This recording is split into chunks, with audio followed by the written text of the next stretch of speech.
Hi everyone, I'm Miss Caitlin Deviney. Welcome to Sunday School. Hi, Sunday School friends. I'm Miss Janet Deviney. Good morning, friends. I'm Miss Stacy, and this is Ryan. He's helping us out today.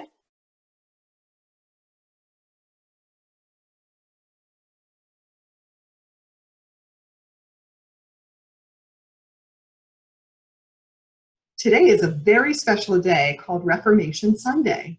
That's why I'm wearing the color red.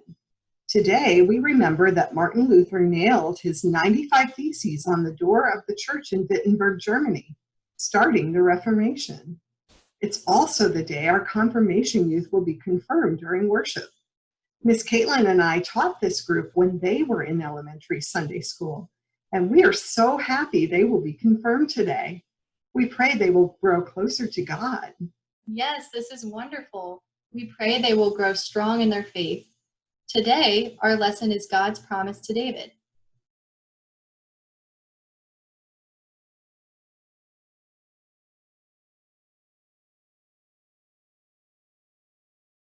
This week's lesson is about God's promise to David. So to start off, what you're going to need is just a piece of paper and some art supplies, some markers, some pen, pencil, something to draw with. And the first thing is I want you to think about drawing your home. So take a few minutes and think about the types of things you would include in your home. So you might think of your house with the roof, doors, windows, but include some more detail than that. So as Ryan was showing, this was what we came up with when we thought of home. And we not only drew our house, but we also drew the animals and the people and other things that make a house a home. I know we forgot to draw the people, but that's one of the things we think about when we think of a home. I think of walking in the door and being greeted by Ryan and by those around us, especially those that greet us. Who also greets us when we walk in the door? Charlie and Blitz. So our dogs Charlie and Blitz, right? And we kind of drew them over here. And then we drew some flowers and kind of our patio out back, so we spend a lot of time outside. And all those things make it feel like a home for us. And also we didn't draw it, but we were thinking about things inside, like our kitchen table where we play a lot of games, kind of like, what games do we play? Uno. So things like that that really tend to make a house a home. So think about what you would include in your drawing and have fun with it, and include a lot of detail. And so hopefully you've had a chance to think about what you'll include in the drawing, and it might include some things just like us. And next we will cover our story for today's lesson.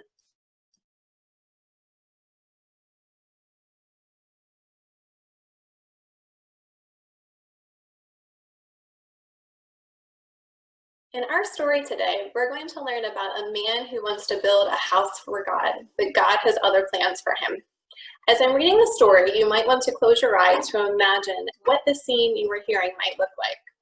This story is from Samuel chapter 7, verses 1 through 17. And as I read the story, you might want to get some blocks or other things that you can together to build a house. So we are going to use some Legos, and Ryan's going to silently be working on building a big fancy house from Legos. When King David was settled in his palace, and the Lord had given him rest from all the surrounding enemies, the king summoned Nathan, the prophet. "Look," David said, "I am living in a beautiful cedar palace, but the ark of God is out there in a tent." Nathan replied to the king, "Go ahead and do whatever you have in mind, for the Lord is with you." But that same night, the Lord said to Nathan, "Go and tell my servant David, this is what the Lord has declared. Are you the one to build a house for me to live in? I have never lived in a house from the day I brought the Israelites out of Egypt until this very day. I have always moved from one place to another with a tent and a tabernacle as my dwelling. Yet no matter where I have gone with the Israelites, I have never once complained to Israelites' tribal leaders, the shepherds of my people Israel. I have never asked them, 'Why haven't you built me a beautiful cedar house?' Now go and say to my servant David, 'This is what the Lord of heaven's armies has declared. I took you from tending sheep in the pasture and selected you to be the leader of my people Israel. I have been with you wherever you have gone, and I have destroyed all your enemies before your eyes. Now I will make your name as famous as anyone who has ever lived on the earth, and I will provide a homeland for my people Israel, planting them in a secure place where they will never be disturbed.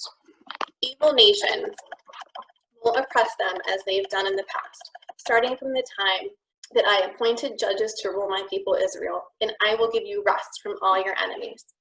Furthermore, the Lord declared that he will make a house for you, a dynasty of kings. For when you die and are buried with your ancestors, I will raise up one of your descendants, and I will make his kingdom strong.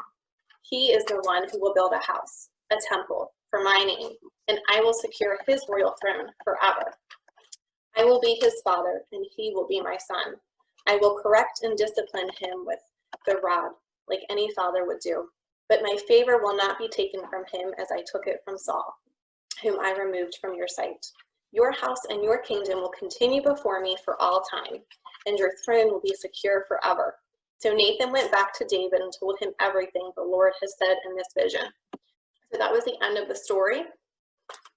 I lost my partner here. So thinking about the story I just read, what was David's plan? What did he want to do? Make a house for God. He wanted to make a house for God. You're right. So was he able to, did he build a house for God? No. No. Where's your house that you built? That's a very cool house. So hopefully you're at home and you have built a house yourself, possibly as you were listening to the story. So David's plan was that he wanted to build a house for the Lord. He was thinking, how can I possibly go on living in this beautiful palace while the Ark of God is in a tent on the outskirts of town? The Lord had a different plan, and that was that David's son would build the house. Now, the Lord also said that he wanted to build a house for David, but he used the word house in a different way. So I think that when God said to build him a house, he wasn't thinking necessarily of like one we drew earlier with doors and windows and a roof. He means the house will be the descendants of the kingdom of David, which will remain forever. So that's a pretty big deal. God made David this promise that is much, much bigger than what David could ever do for God. So even though David's promise to build a home for the Lord was very honorable, God had much bigger plans and much bigger plans than any of us could ever imagine. So thank you for listening to our story today.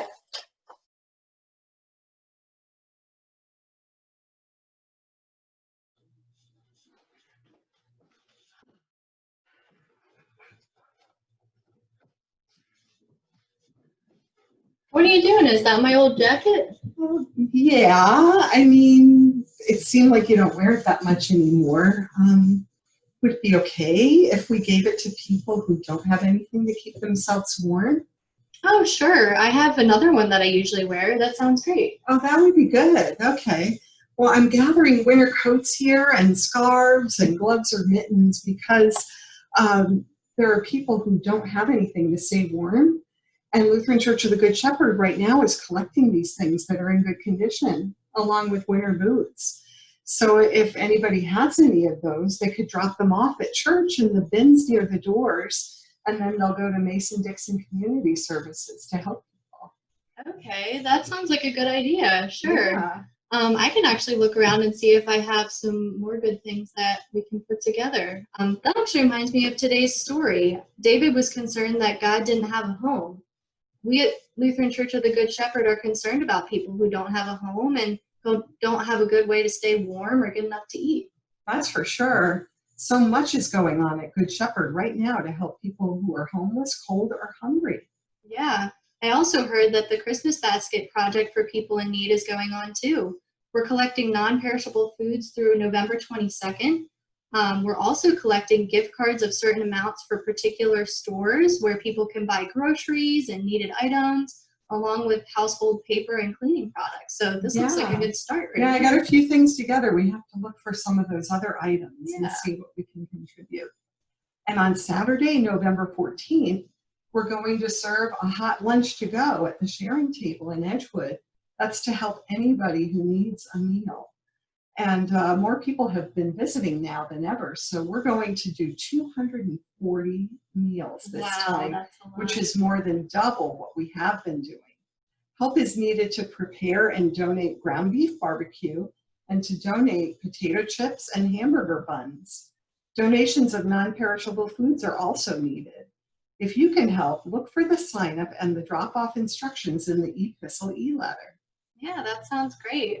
I saw another thing we're doing right now too, is that instead of donating fall flowers for a big altar display on Thanksgiving, the flower ministry is actually suggesting giving donations to organizations in our community that help children who don't have a bed to sleep on, or families coming here from other countries who need help to become part of our community and country. Some of these are called Sleep in Heavenly Peace and LASSOS, which stands for Linking All So Others Succeed. Yeah. So Sleep in Heavenly Peace actually builds bunk beds for young children who otherwise would be sleeping on couches, blankets, and even on the floor sometimes. Volunteers are needed to help build the beds, and money is needed to buy wood and bedding. LASSOS helps non-native English-speaking families with resources needed during the time they're becoming part of our country and community to help them have a better quality of life. Money donations help to purchase needed supplies. Information about all these programs is in the Epistle e-letter. Friends from our Daytimers group have provided and served hot meals at the Welcome One Fellowship Center, which is a day facility for homeless people and other people in need. We've also served at the overnight homeless shelter in Riverside, providing and preparing dinner, breakfast, and bag lunches, and sharing time together with shelter clients. Because we can't do those things that way right now, some of the things we're doing from Good Shepherd are deliver paper products and light groceries to help people without homes, and also collect things for kits to help people who may be living outdoors with nowhere to go. We also sometimes help build houses or serve lunch to volunteers with Habitat for Humanity, which builds homes for people in need. Yeah. Another thing is we usually donate blankets to Church World Service around Mother's Day to help people in emergencies around the world who need warmth or shelter.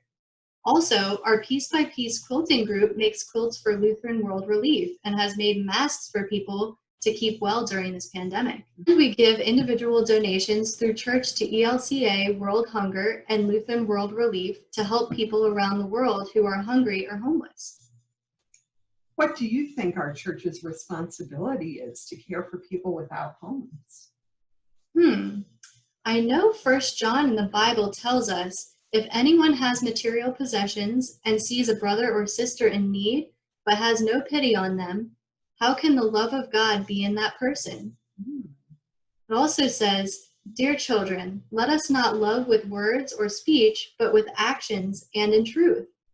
There are many other verses in the Bible that tell us to care for others in need. How do you think we can become involved or become more involved in ministry serving people without homes?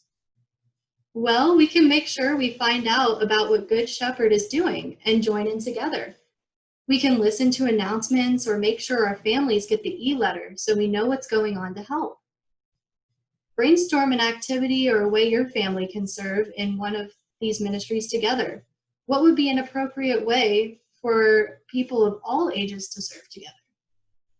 Well, I think that one thing we can do all together, even though we need to distance at this time, is to collect things in our families like we are here to help others as our church is doing right now. We can also sign up and prepare food together for the sharing table. Or we can gather coats and hats and scarves and things that are in good condition or foods that won't spoil to donate like we're doing here. All of these things will help. And we can talk in our families too about which organizations we would most like to help during this time if we want to donate money to one of them. And we can do something together to support one of them. That sounds great. Yeah.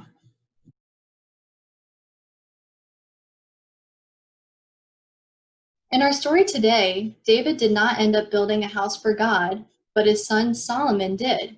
You can look at some videos with your family of what the second temple, Solomon's temple, in Jerusalem may have looked like in Jesus' time and what it looks like now.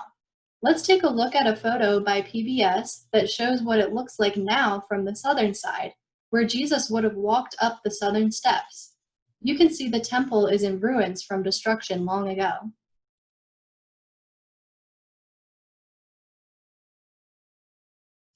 Here are some photos of what the temple might have looked like in Jesus' time, also from PBS.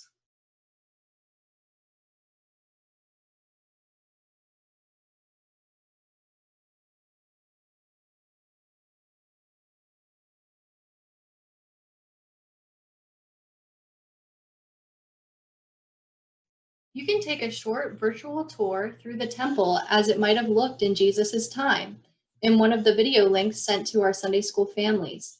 The other video shows what the temple looks like now and how it was destroyed to become ruins.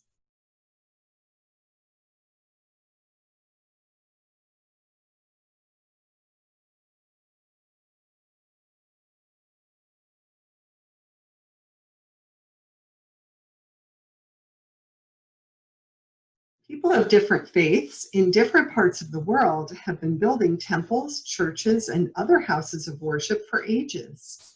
Take a look at them with your family in the links included in this week's Sunday school lesson. One is called 21 Beautiful Houses of Worship Around the World. One of these beautiful spaces is shown in this photograph by Jason Lindsay. Does it remind you of any buildings from a popular movie you know with a winter theme?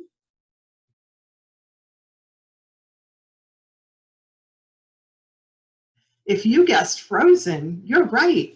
This is the Borgen Stave Church in Borgen, Norway. It inspired the drawing of the buildings in the movie Frozen. It was built in 1180, 840 years ago. It has 12 vertical posts or staves. The doors and part of the roof are intricately carved with dragons meant to ward off evil spirits. The church was part of the Church of Norway, which is Lutheran just like ours. It has been a museum since 1868. Wow. Here's another Lutheran church closer to home. In this photo from the Lutheran Historical Society of the Mid-Atlantic.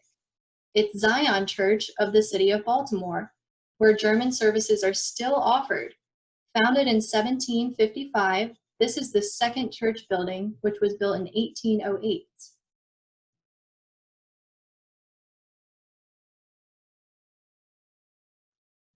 Let's look at a few other examples of beautiful worship spaces around the world. Here is the Sri Ranganatha Swami Hindu Temple, Tamil Nadu in India in a photo by Rana Photo.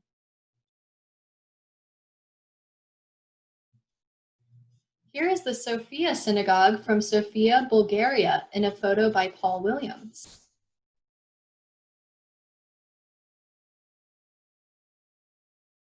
Here is the Baha'i Temple in Wilmette, Illinois at sunrise in a photo by Aeroplane.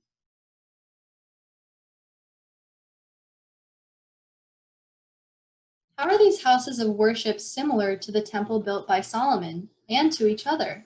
How is our place of worship at Good Shepherd similar? Well, they are very ornate and unique, and they have beautiful designs with a lot of height, as if reaching toward the heavens. They have places inside for people to gather and worship. Our church is similar because it also has a high point, as though reaching toward God. We also have a special sanctuary for worshiping God with candles, special lights, flowers, and a beautiful design. How are they each different? I would say no two are the same.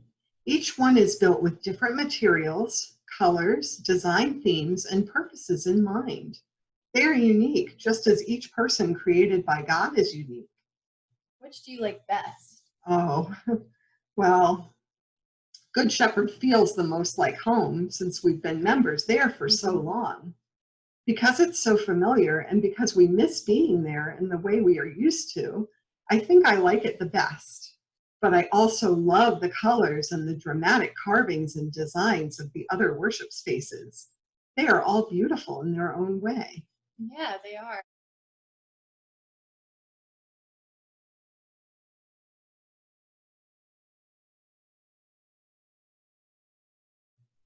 It was great to be together this week with you virtually in your homes, friends. We look forward to another time soon. Yes, it was so very good. We all miss you, and we hope you have a wonderful week, remembering to care for those less fortunate. Miss Stacy will close us with a prayer time.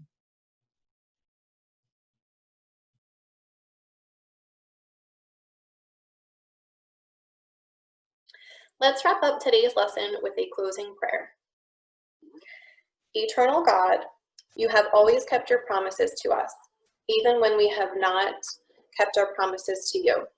We thank you for your faithfulness and for your forgiveness. We especially thank you today for places of worship. We thank you for our home, and we ask for your protection of those people who do not have homes. Use us to serve your vulnerable people and to care for those who are homeless. Amen. We hope you enjoyed our lesson this week. We hope you join us for the next couple Sundays in Sunday school, and we hope you have a wonderful week. Bye.